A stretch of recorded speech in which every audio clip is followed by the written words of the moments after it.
Bienvenue sur Prekosyon Pa Kapon. C'est toujours un plaisir pour moi avec nous chaque semaine pour nous parler de ce qui passe dans la communauté, pour nous rencontrer avec un monde qui est important, pour nous faire connaissance avec un monde que nous ne connaissons pas. Je dis, moi, j'ai un immense plaisir pour moi mener et sous plateforme ça, un monde que nous ne connaissons pas. But she is definitely one of my favorite person and my favorite mentee. Her name is Narah Latortue, and she is a nurse. So you're gonna get to know her and love her like I do. Bonsoir, Narah. How are you? Bonsoir, Jeanne. Comment ça va? Ça I'm va, doing ça well, va. thank you. I'm glad. So, the beautiful Nara, as I told the audience, is a nurse. So, before I ask you about your childhood, why did you decide to be a nurse? I decided to be a nurse because I was always interested in healthcare and I was always interested in medical field. I really did not make my decision to go into nursing when I first volunteered with a hospice center in Charlotte, North Carolina. And I just really enjoyed being by the bedside with my patients. And I got to know them up and down. I worked with a lot of dementia, a lot of Alzheimer's. I worked with a lot of patients that were, on their last leg or their family needed support. Maybe they just wanted me to sit down for an hour with their family member or the loved one. So that way they can take a break for themselves, because caregiver burnout is very real when you're taking care of people who are unable to take care of themselves, or people who are just very sick. Great. Now, tell us a little. I know you're from Cape Haitian, La Fierté du Nord. Of course. Tell us, when you were growing up, what was your childhood like?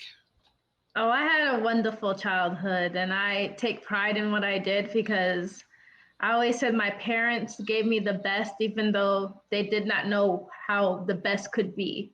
What that means is that they may not have known everything, but they sought to take care of everything and to know everything to make sure their kids came out 10 times better than themselves.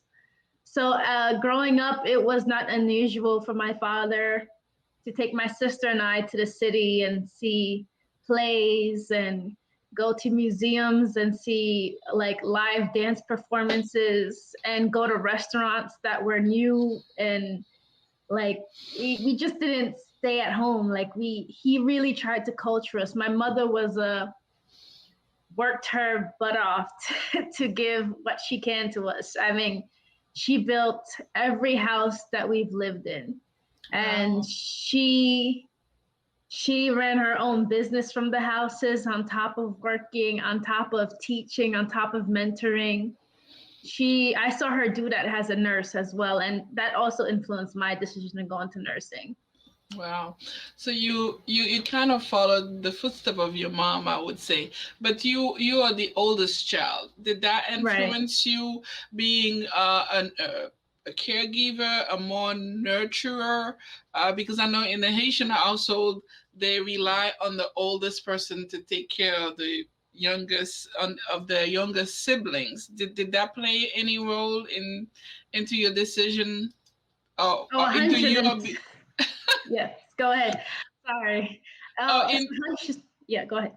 in you becoming a great nurse? Yes, it definitely did 110%.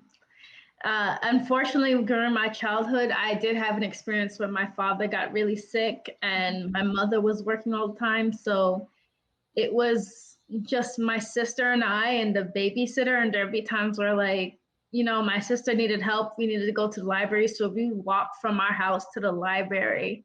We'd walk to go do grocery shopping. I tried to braid her hair and I failed miserably doing her hair because my mother wasn't home. And my dad, Papa Haitien, like, he's like on the shiver from.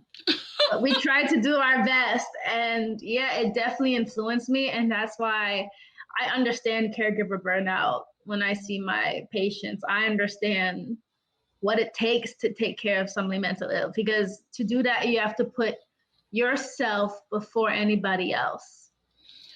And that can take a toll on the human mind, body, and spirit. You also have another person whom I love very dearly, who influences you, who influence you. So should I let you guess who that is? Is that my sister? I think that would be your grandma. My grandma and my sister, we're all a very family of matriarchal. So the Really? reason why I was telling my sister was that we have this false ideal that I think your mentor or the person you look up to should be someone older than you. But my sister's learned a lot, and there are times where I have to go to her for mentoring, and she knows that. But at the same time, like I'll tease her and say, "You're my c'est petite moi." Who said Tita, moi? Yeah, she doesn't like to hear that. But in the end, I mean, I was always raised with like, if anything happened to my parents, I could be my sister's mother and Hmm. primary caretaker. But my grandmother is another person who we look up to. My grandma Julie is 85 years young. She is Amazing. amazing, truly. She will wake up at 5 o'clock in the morning, la faire bibli. Then she'll go out and jardin, la faire marcher. She keeps busy. She's not someone who lies down to and wait for others to do. Hmm. This woman, I mean, I got so mad at her because I went home recently and I told her like, "Oh, I'm glad tromper viande and make a party for you." By the time I went to bed and woke up, she already tromper viande, and she's like, "Oh, I'm déjà fait. Don't worry about it." I'm just like, "Listen, lady, like, why can't This is my job. this is my job?" But this is who my grandmother is, and you're not going to get that, that typical image of a woman sitting in a rocking chair making cookies and just saying, "Oh no, my grandma's hard as nails." I mean, when she goes back to Haiti, she can take a motorcycle from the airport to back home or from home to the airport. She has no Wow. problem riding on the back of a moto. So my grandmother, she's see way.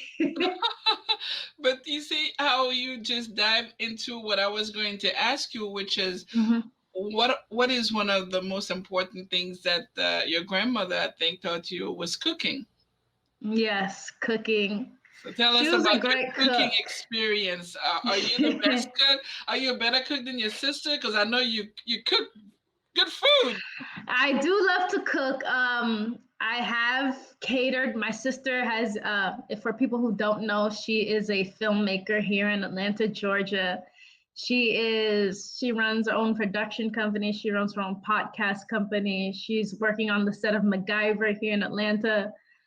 She's a busy woman, and she definitely takes after my grandmother. She does not sit down and wait. But I love to cook. I've catered for her event when she was doing her thesis. It was like 300 people. I catered every day.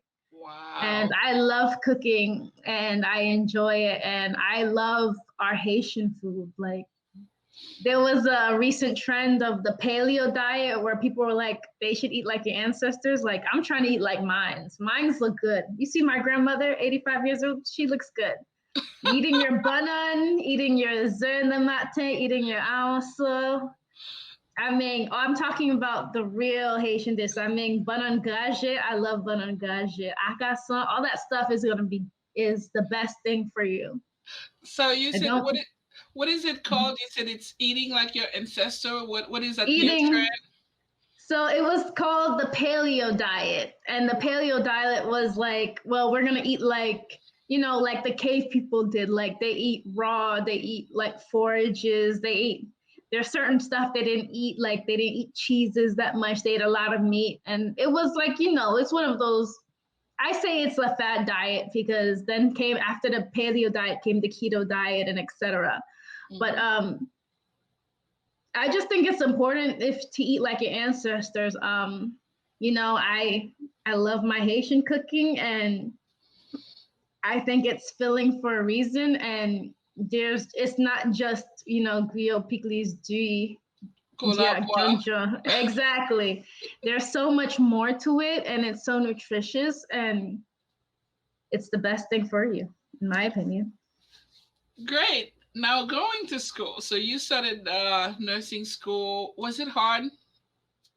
Nursing school was tough. So I was in a unique situation. I had already had a bachelor's in biology from University of North Carolina at Charlotte. Graduated 4 years of that. At the time, I wanted to go to med school. I had done that program at UNC Chapel Hill called the MED program, which basically puts you to your first semester of med school. And it was not for me. I found that the program was challenging and it was a great experience, but I did not see myself in the medical doctor role. Mm-hmm. And so after I left that, I was like, sort of bouncing everywhere. And like, I moved to Florida, took some classes to Palm Beach College. And I was like, my mom's like, you should look for a nursing program. And I was like, I'll consider that. I've always wanted to do something in healthcare anyway. And I did have that hospice experience. So I looked up and I found University of Miami had a 1-year accelerated nursing program. So I really completed my BSN in a year. Wow. In 3 semesters, and ended up graduating and working for St. Mary's Hospital in West Palm Beach for 2 years as a dialysis nurse, which is very untraditional for a new grad nurse. I worked acute and chronic dialysis. Why is and it? then after, Why is it why is it unconventional for you to work as a dialysis nurse? Considering so that you were just from college, you just graduated. Right. So there's different flavors, specialties in nursing. And when you graduate, a lot of people encourage you to go to a medical surgical unit because that's where you're going to get all your nursing skills. And your medical surgical unit and the adult population is you're going to have a hodgepodge of things. You're going to like be starting IVs, giving meds, like you learn to do all that stuff, bedside procedures, getting patient ready for whatever, discharge, admitting patients, all that stuff. Dialysis is different because we don't have all that. It's more procedural based, and you learn to work a lot with the equipment. So I learned to work a lot with the machines, and my patients weren't here for the long stay. They were walkie-talkie. They came in for their treatment. They left after their treatment. A lot of equipment regulation, a lot of water regulation, a lot of the meds that you give. I mean, you gave like 2 or 3 meds for the day, and then you left. If your patients got really sick, you called 911. If you were in the hospital, you were probably in an ICU, which is intensive care, which is a step above med surg, really, because you're really doing intensive care, and you're much more in depth with the patient. You could be on a med surg floor, have 5 to 6 patients, ICU patients, 2 to 3 is the max. So it's to compare that level of intensity is definitely warranted. Then after that, what did you do? So after dialysis, I had wanted to get out of Florida, got tired of the heat. Wasn't really enjoying myself in West Palm Beach. Someone was like, you should go to Atlanta. Like, that's where all the young people are. And I was like, I'll consider it. And I was very lucky that I had actually applied for a job at Atlanta, but I didn't get it because I was not licensed as a registered nurse yet. Mm-hmm. But I had the unit director's phone number and email, and she had interviewed me and she really enjoyed me. And I had, in the spirit of my grandmother and my aunts and all that before them, I sent her an email and I said, listen, you told me to email you if you wanted a position. This is my resume. Is there a possibility of an opening for me? After that, it was pretty much the chapter was written. I got an interview. I applied for the position and I was moving to Atlanta within a week. How do you enjoy Atlanta now? I love Atlanta. I mean, it is such a difference from Florida. The biggest difference is that I don't have the beach and the weather. I love water. I love swimming. I'm taking some swimming classes right now. Great. Yeah, so Atlanta's different. Lots of nature trails, which I love. I love hiking. There's mountains to hike, Stone Mountain, Kennesaw Mountain. You've been Lots all of those places? I have been to all those places. I have been to Lake Alatuna, which has its own little mini beach, but it's not without the salt water. It's like a fresh lake water, and it's really refreshing. I've been boating. I've been to museums over here. Civil rights. Martin Luther King home is here. Georgia's definitely been everything that not even everything that I expected. It's been everything and more, because it's become such an important state in the last 4 years politically too. And who would have thought? Like, I just moved here. Before Atlanta Georgia was not that state, but now Georgia is that state. So there's definitely going to be a lot more to come in Georgia in the future. Do you feel like in Georgia you're able to combine both your professional and your personal life in terms of your being able to go to concerts, to do what you love, trailing? There is definitely a combination. It's definitely a balance that I still have to work at, but I enjoy. Last year, I went to a Chris Body concert. There's been reggae festivals. I mean, I was still able to hold down a full-time job. I was still able to go to school. I have my own place. I go to restaurants. I hang out with friends. It's definitely about balance, which I think maybe we're not always accustomed to growing up. Haitians always want you in your books or you're at home. Or maybe you're working and you're continuing your degree, so there's no time for the fun life for you to experience the beautiful things that life has to offer, huh? Right. But it's such an unhealthy way of looking at life, because the mentality is work harder, play harder. And if you're a sports person, you know that. And if you're a person who's, been around people who are, American, they definitely play that work harder, play harder thing. So if you're going to work hard, make sure you play hard. But it's I like that. It's so true, because you can't work your whole entire life to wait to enjoy yourself. You don't know what tomorrow is going to be. You don't know where you're going to be tomorrow. I'm an oncology nurse. I see people,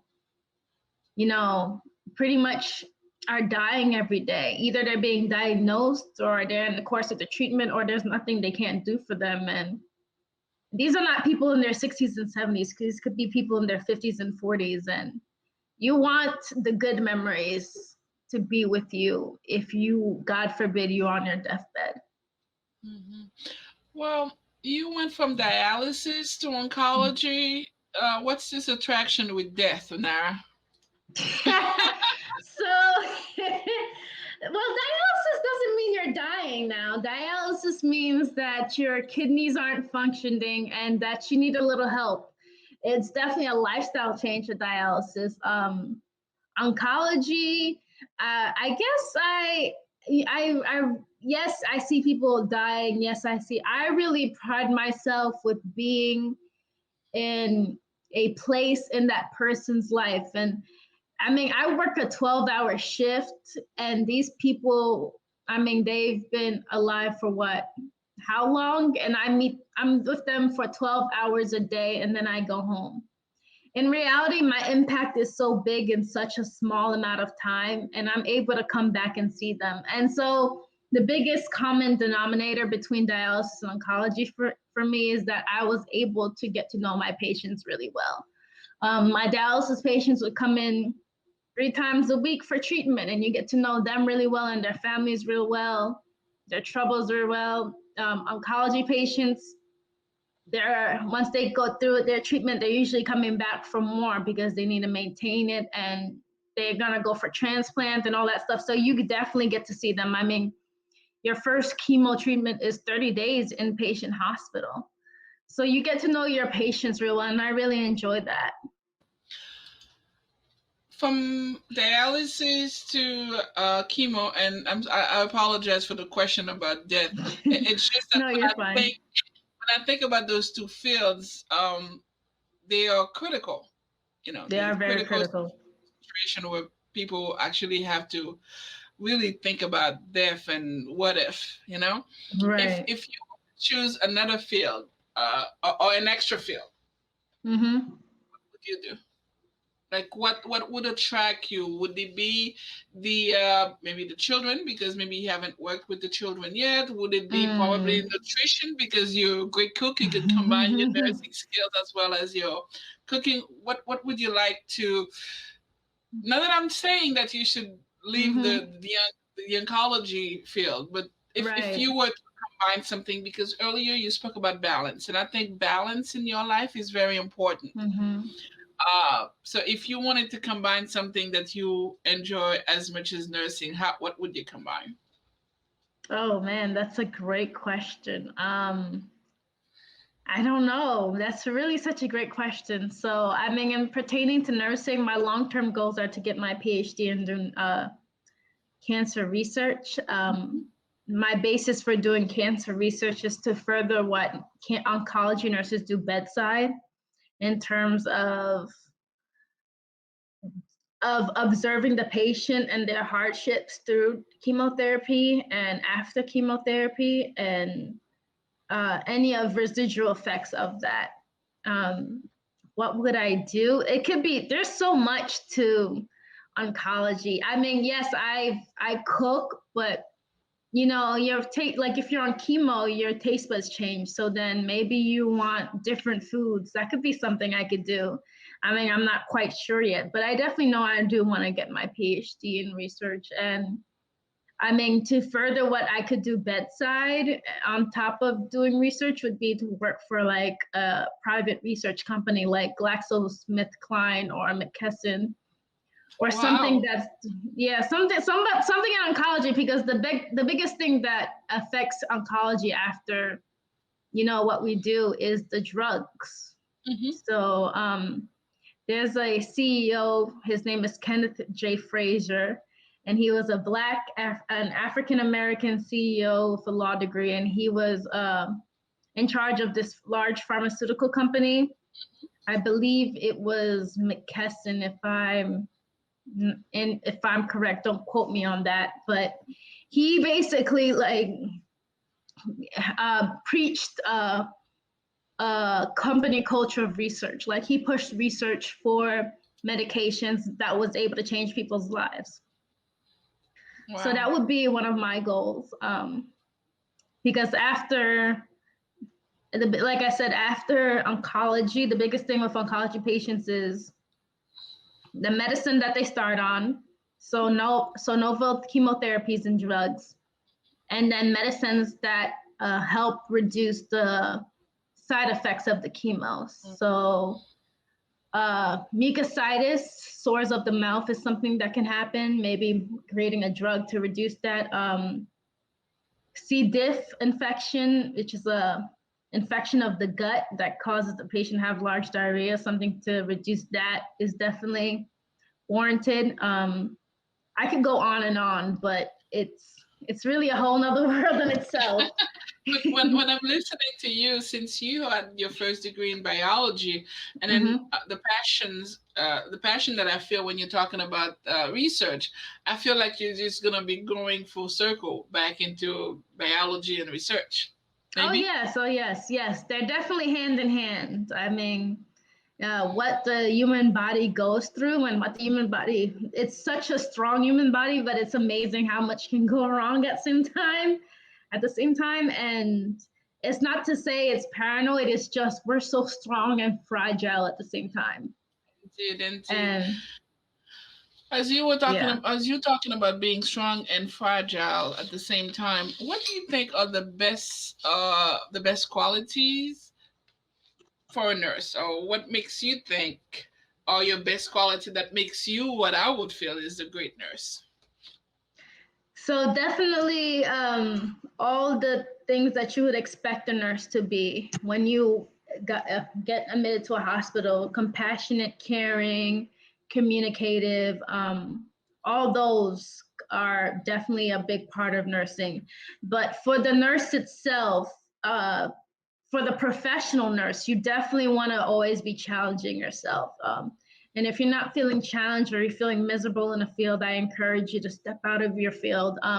You're a nurse first and foremost, which means you were taught to adapt to everything that can happen, and any nurse can adapt. I think we forget that they can adapt, but they can adapt because you see patients that have a really good day that can go into a bad day, or have a bad day and turn into a good day. So it's definitely always challenge yourself to learn. The other part is to have this thing called emotional intelligence. Know when you need to take a break.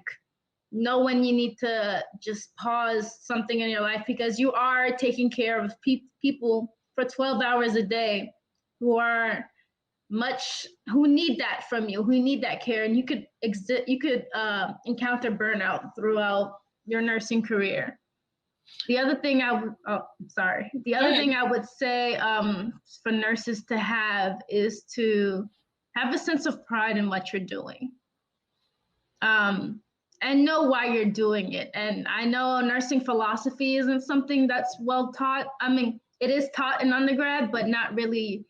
Uh, I don't think it's one of our strong points. Knowing why you are a nurse and why you became a nurse. Oh, that's going to be a constant reminder. So no Right. two patients are the same. Would we say that? Correct. Yeah, because then when, as you were talking about adjusting, so no two patients are Mm-hmm. the same, even if they have the same diagnosis. So you have to deal Right. with them on a different basis, and you have to Correct. learn to adjust. Now Correct. let's talk about COVID, because if you move in Atlanta, we're just a little over COVID. So you just moved to Atlanta. You have friends. You have some families there, and then COVID hit. What were your Right. first thought? Should I go back to Florida? It was so difficult. It was so difficult because I was in spirit of my mother and my grandmother and all the women in my family. I'm a very active individual. So just to be, I was able to, enjoy my first, couple months in Atlanta, and then boom, COVID hit. And it was like, man, like I just got here. Like I felt like I got my summer robbed. I feel like I got uh, all my other outside events that I wanted to do got robbed. But yeah, COVID hit, and it definitely changed things for everybody, in good ways and in bad ways. I'm sorry, I cannot hear you. In the beginning, how were your days at the hospital? You still had to go to work, and people were coming. They were rushing Correct. people in. What were your thoughts? How fast did you have to adjust? Or did It you think you were going was, to lose your job? yes. COVID definitely hit hard the hospitals. It was a peak and then a surge, and then it just came in waves, honestly. I work in an oncology unit, so we really had to be extra careful about who we accept on our floors. Goodness, at the beginning, a lot of our patients weren't coming into the hospital. I mean, I think a lot of people were scared throughout the hospital. So I think the hospital, people weren't really coming in because they didn't want to get the COVID. And then people got the COVID, and then it surged. And then it surged to the fact where, even if we used to be fully staffed on our floors, where they still would have to pull somebody to staff them. And then it'll fall back down, and there'll be a time where like our beds were less than half empty. So imagine a 30-bed floor that's less than half empty, and we would be 3 or 4 nurses had to go somewhere, or you'd have to be flexed. And then there was a time where things got so bad and people weren't coming in, where some nurses had to be furloughed. And I mean that was not my case, but I do know some people who I get to get furloughed and collect unemployment benefits. So it was definitely an adjustment. And I mean, I remember being very scared and freaking out about it, but looking back about it now, I mean, the best way to prepare yourself is to make sure you're not doing anything financial that makes you financially insecure, and just be preparing to hunker down, because you don't know what life is going to throw at you. And like I said, nurses learning to flex and adapt is, I think, one of our biggest strengths, but I think we forget that we can flex and adapt to situations more than anybody. I'm very surprised that you talked about nurses being furloughed because you're thinking through a pandemic, nurses will get jobs. They'll keep them Right, at right. their offices and not get rid of them. So now we almost through with COVID. Do you think? Well, I'm not a scientific expert or a medical professional to say. I know there has been strains of COVID throughout the community. I don't think it'll go away 110%. I recently saw in the news that the COVID-19 is now an endemic, which I have to agree. It spread so quickly and it was so hard to get under control of that, Hmm. this is just where we're at and this is our new normal, that COVID will be here and people will still be getting infected with the COVID for years to come. Are the I numbers don't, low? Are the numbers less the in numbers are Georgia? less. From what I heard, the numbers of the cases are dropping. Thanks to the vaccine has been a huge help, is what I'm hearing. I know with this new administration, they have definitely opened up new vaccine sites and have encouraged people to get vaccinated. And I encourage everyone who is anyone to get vaccinated if possible. Talk to your provider. You're Um, encouraging people to get vaccinated? I do. It's just as a medical professional, I have to. If if you have, you don't want this, you don't want to have that risk of having your loved one being in the hospital, and it's better to have it than none. And you kind of mentioned the new administration. Are you politically involved? Are you engaged in politics? So I do my civic duty and go out and vote, but I am not politically involved. I plan to become more politically involved after these recent events.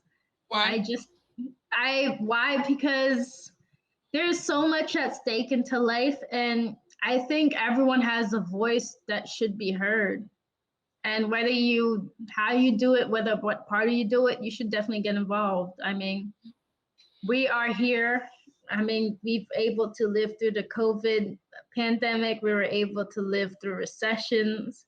I don't think you should. I think there's a responsibility that comes to that, and You mean I from want to be able everyone? to.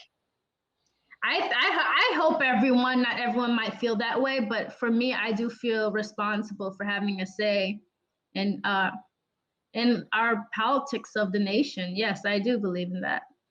But you follow politics very closely, though. I do follow politics very closely. How do you handle the stress at the hospital? So this is not something I was really good at because for me, I'm the kind of person like I just come in. If I come in and there's a lot to do and everything's chaotic, I'm willing to adapt. I just come in and I work through it and I'm good with that. And I usually brush my feelings to the side and I don't didn't do anything about it. Didn't do anything about it.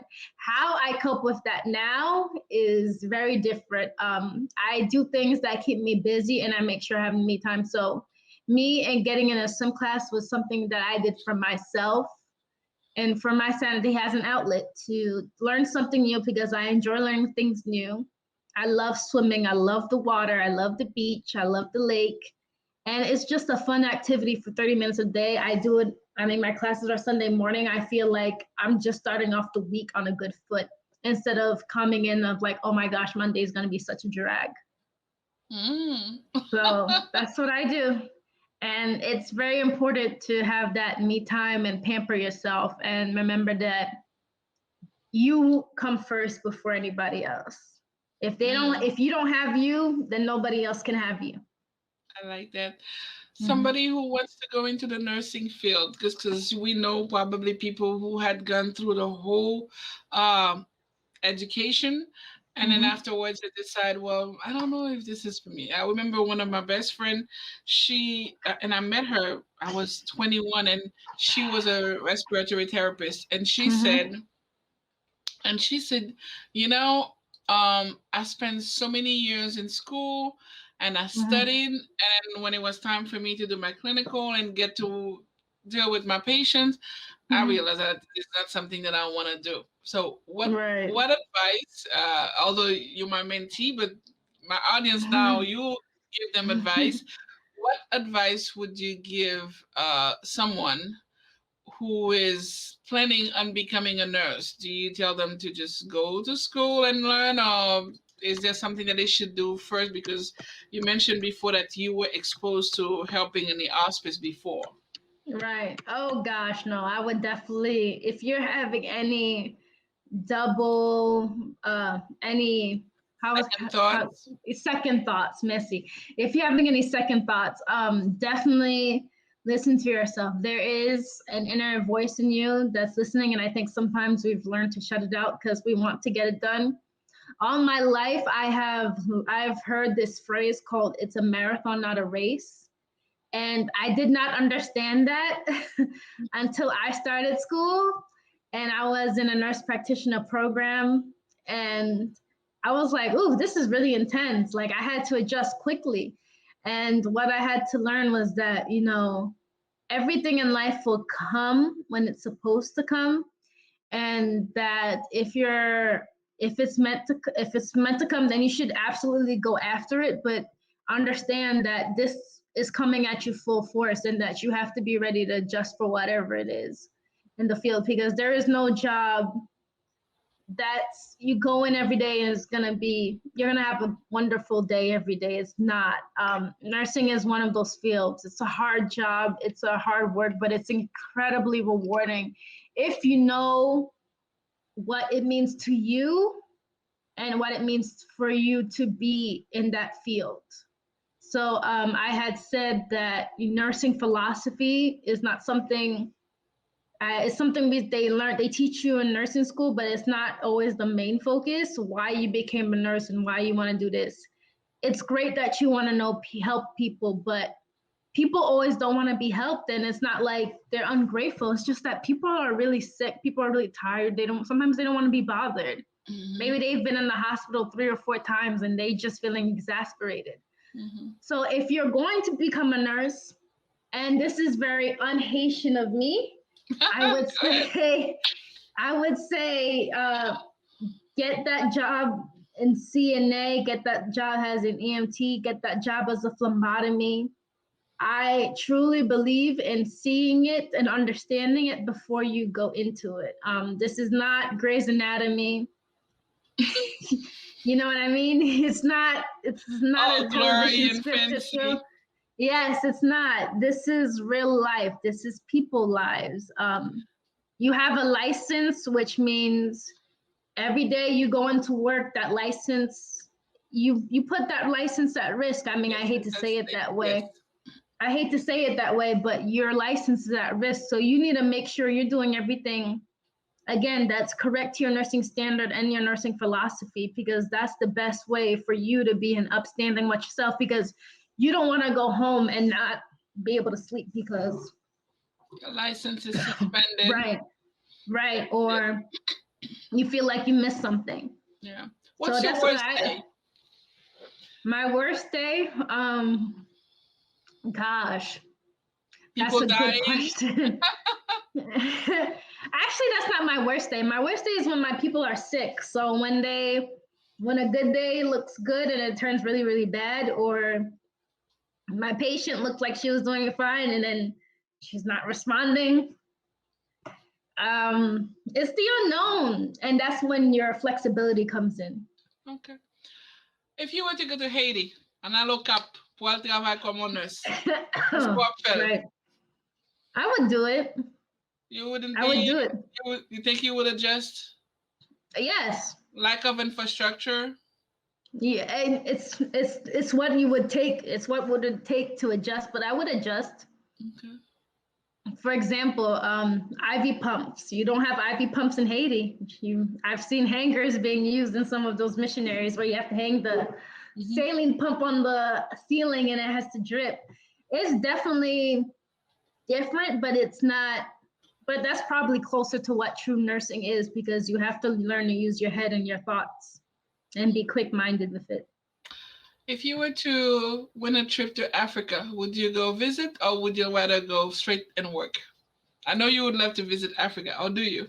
Oh yes, I would love to visit Africa.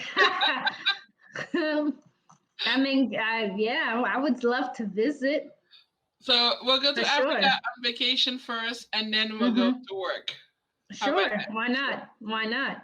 Thank you so much, Nara, for spending a wonderful time with me. It's always a pleasure to have you, and everybody knows that you are my favorite mentee. And I look Aw. forward to you getting your PhD, doing research, putting an end to all kind of cancer. And I must tell you also that I'm very, very, very proud of you, your journey, and how you were adjusting.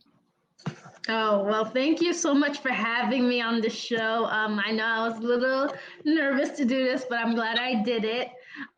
You have been a fantastic mentor, and I literally don't know anyone in the Haitian community that's doing what you're doing.